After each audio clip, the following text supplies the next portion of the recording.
Quando a gente fala de energia no geral, a energia ela nada mais é do que o acúmulo de fato das potencialidades em se realizar trabalho. O assunto é sobre fontes energéticas, mas na aula de hoje a gente vai focar em uma característica típica da energia, a chamada energia elétrica. O assunto de hoje, as fontes elétricas no geral. Primeiramente, a gente vai tentar entender o cenário mundial para depois entender o cenário brasileiro. De fato, quando a gente fala sobre a matriz elétrica mundial, são todas as formas de fontes que geram energia elétrica. Quero dar o destaque que o carvão mineral, o gás, são duas fontes não renováveis, sendo as maiores geradoras de energia elétrica do mundo. Destaca-se que elas são usadas em termoelétricas. Eu esquento um gás ou esquento a água e a partir desse gás, a partir dessa água, eu tenho a movimentação de turbinas. Isso, de fato, é a fonte mais consumida a fins energéticos elétricos do mundo. Destaca-se também dentro dessa ideia o carvão, o gás, a hidrelétrica, energia nuclear, energia eólica, energia solar, petróleo, entre outras renováveis e outros. De fato, aqui eu tenho a ordem decrescente mundial, ou seja, eu tenho a ordem do maior para o menor das fontes energéticas de fato mais consumidas.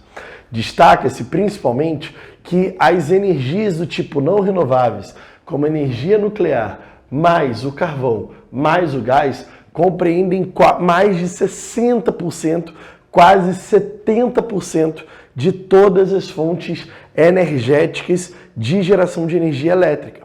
Isso mostra que há, de fato, uma maioria de fontes do tipo não limpas, não renováveis para geração de energia elétrica.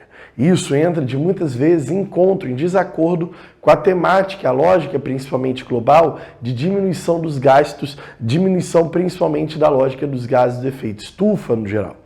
Quero dar um destaque para vocês, principalmente também, colocando como característica principal a ideia é que não acredito.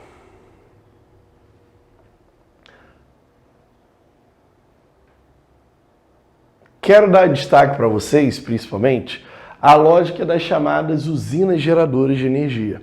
Quando eu falo das usinas geradoras de energia, eu posso ter as usinas chamadas de usinas termoelétricas, são aquelas com forte emissão de gases, como o caso, por exemplo, dos Estados Unidos, China e Rússia. Eu tenho forte emissão de gases poluentes de efeito estufa, gerando grandes impactos ambientais e aumento do carbono na atmosfera.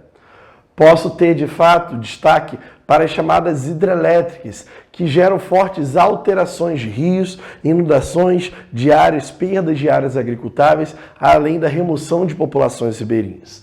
Destaques para o Brasil, Canadá, Noruega, que utilizam em grande quantidade essa matriz do tipo hidrelétrica.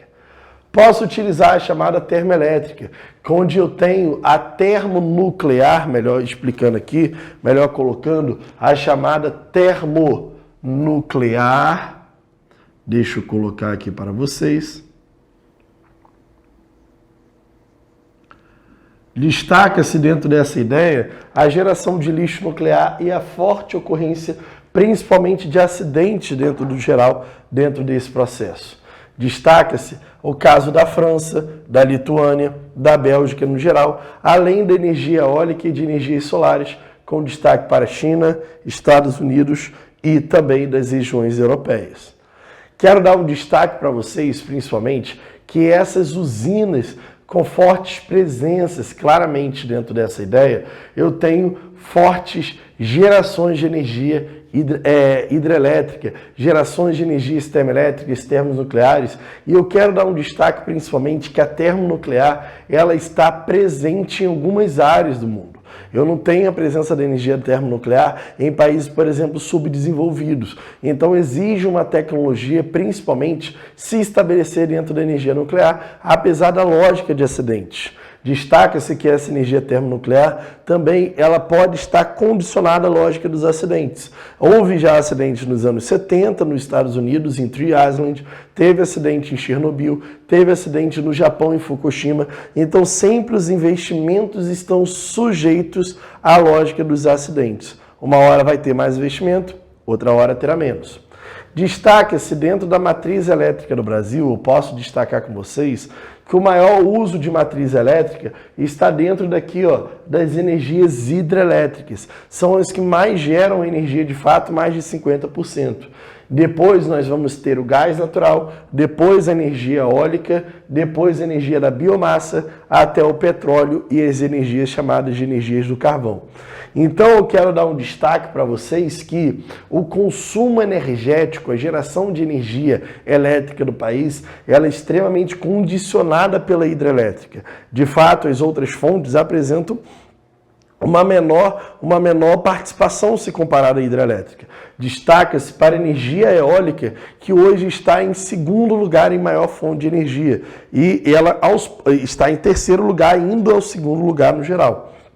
Ao mesmo tempo também, eu tenho aos poucos o aumento em incentivos de eletricidades através de hidrelétricas. Há de fato a construção de energias hidrelétricas cada vez mais intensas no Brasil, principalmente na região norte.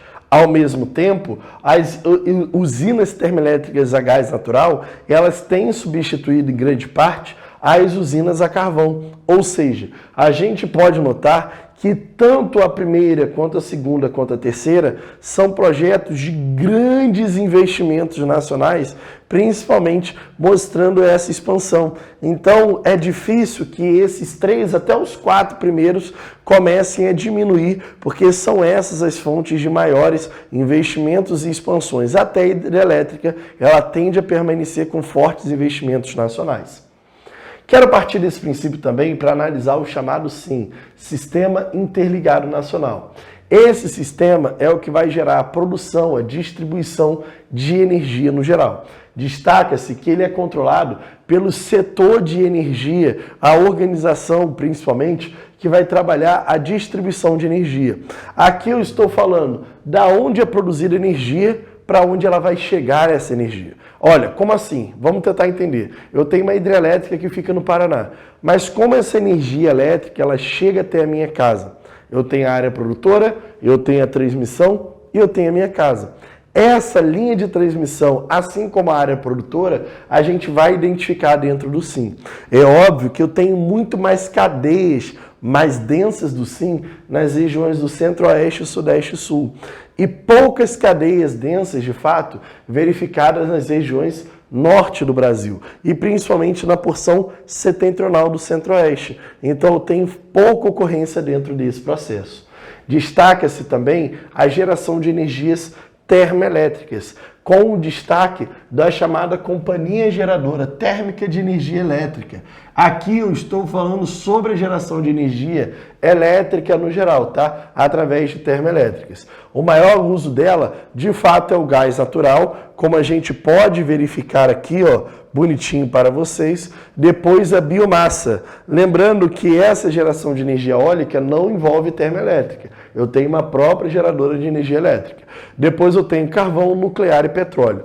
Quero dar um destaque que o petróleo, em grande parte, ele é utilizado nas regiões ao norte do Brasil, tá? Ele é utilizado principalmente nas regiões norte do Brasil, onde eu tenho forte ocorrência de energia utilizando a lógica direta do chamado petróleo nacional. Destaca-se que só Angra 1 e Angra 2 chega a gerar 2,5% de toda a eletricidade que nós vamos consumir no país. Se eu considerar apenas termoelétricas, desconsiderar as hidrelétricas, eólicas e solares, isso passa para quase 6%. Então a energia nuclear ele tem uma forte importância em geração de energia dentro do cenário nacional. Destaca-se principalmente as regiões do Rio de Janeiro como as maiores e únicas produções nucleares do Brasil, com a sua própria expansão. Sim, nós temos a expansão da energia nuclear dentro da chamada Angra 3.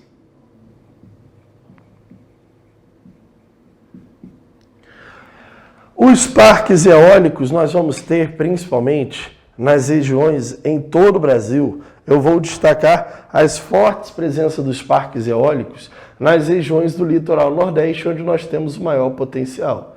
Destaca-se que essa forte produção ela está no Rio Grande do Norte, na Bahia, no Ceará, no Rio Grande do Sul e no Piauí. Rio Grande do Norte com a maior produção nacional. Destaca-se também que essa evolução do parque eólico, ela passou por alguns trechos de estagnação, principalmente movimentado sobre a crise que a gente teve a partir dos anos de 2015. Ou seja, a partir da crise de 2014 a 2015, essa recessão econômica, eu também tive uma diminuição das lógicas do investimento para as relações de produção eólica no Brasil. Então mostra que a questão econômica ela está condicionando principalmente a evolução dos setores eólicos do Brasil. Rio Grande do Norte, Bahia, Ceará são os maiores produtores de fato. Porém, o maior parque ele está condicionado às regiões do Rio Grande do Sul, dentro da cidade conhecida como a cidade de Osório, tá? Nessas regiões do Rio Grande do Sul. Destaca-se também os grandes potenciais hidrelétricos brasileiros, tá? Destaca-se sobre essas hidrelétricas brasileiras, eu tenho maior potencial a bacia amazônica, enquanto maior potencial instalado com a maior quantidade de hidrelétricas está na bacia do Paraná, tá? Destaca-se que esse potencial, deixa eu colocar aqui melhor falando, esse potencial não instalado, mas diretamente o potencial disponível do Brasil, esse potencial diretamente disponível do Brasil, ele está nas regiões amazônica, no Tocantins, Araguaia, no Atlântico Norte, disponível no Atlântico Norte, no Nordeste e também nas bacias do Rio São Francisco. Aqui está as bacias que mais podem gerar energia elétrica, estão essas bacias aqui, ó, as que mais podem gerar, de fato, energia elétrica no geral. Destaca-se que a bacia do Paraná, a que mais gera energia, está numa região extremamente urbanizada, industrializada. Destaca-se que essa demanda também é muito elevada, mas ela conta com rios que favorecem as hidrelétricas e os climas mais úmidos, com destaque para a maior usina do Brasil. Ela é uma usina binacional, então ela está tanto no Paraguai quanto nas regiões do Paraná, e aí eu tenho a segunda maior usina no mundo de fato. Tratado principalmente nessas regiões de Itaipu, com destaque para a chamada Ilha Solteira, as regiões de Furnas, Itaipu, São Simão, são grandes hidrelétricas que estão presentes justamente dentro desse espaço. Destaca-se no geral que essas hidrelétricas, o caso de Itaipu, ela é uma usina binacional controlada pela Eletrobras e pela Andes, destaca-se que ela chega a suprir 30% da nossa demanda de energia elétrica, com um tratado do Tratado de Itaipu, que trata tanto a construção quanto a operação dessa usina no geral.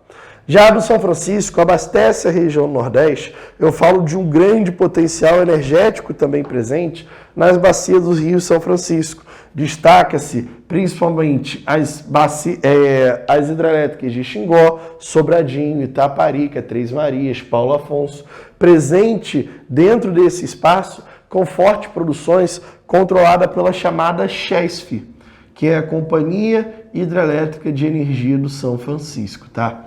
Destaque para vocês dentro dessa ideia. Já a bacia amazônica destaca-se a sua grande expansão nos últimos anos. A bacia amazônica a gente pode colocar claramente que seus grandes potenciais não estão no Rio Amazonas, mas estão dentro dos seus afluentes. Cerca de 23% de toda a produção ela já se encontra instalada dentro desse espaço, com pelo menos a essas construções em algumas usinas muito presentes. As usinas tradicionais são aquelas que normalmente dependem da altura da água para poder gerar mais ou menos água. Eu tenho destaque de Balbina, mas Balbina foi uma grande obra do governo militar que foi colocada principalmente sobre um relevo pouco declive, ou seja, o terreno muito plano, favorecendo uma baixa produção e um elevado custo de inundação. Então, Balbina se tornou um grande desastre ecológico e econômico dentro do cenário amazônico. Já as regiões do Rio Madeira e também do Belo Monte se destacam as outras usinas que não são as tradicionais, mas são as chamadas usinas de bulbo, as chamadas usinas a fio d'água. Nessa daí, ao invés de eu inundar uma grande área para poder gerar energia, eu inundo uma área bem menor. Entende? Porque eu utilizo lâminas de água desse rio para poder gerar a hidrelétrica, para poder gerar as turbinas gerando as gerações hidrelétricas de fato. Destaca-se, por exemplo, Sobradinho chega a inundar uma área de 9.000 quilômetros quadrados para gerar apenas 1 gigawatts. Enquanto o caso, por exemplo, de Belo Monte inunda cerca de aproximadamente 500 km quadrados, ou seja, 18 vezes menos, e produz 12 gigawatts. As usinas a fio d'água são muito mais importantes porque elas inundam menos e elas produzem mais energia. No caso de Santo Antônio, em geral, eu tenho as regiões, principalmente do complexo do Rio Madeira, a usina fio d'água, que utiliza menor reservatório, usa-se o fluxo de água e a vazão do rio vai controlar a vazão da quantidade de água.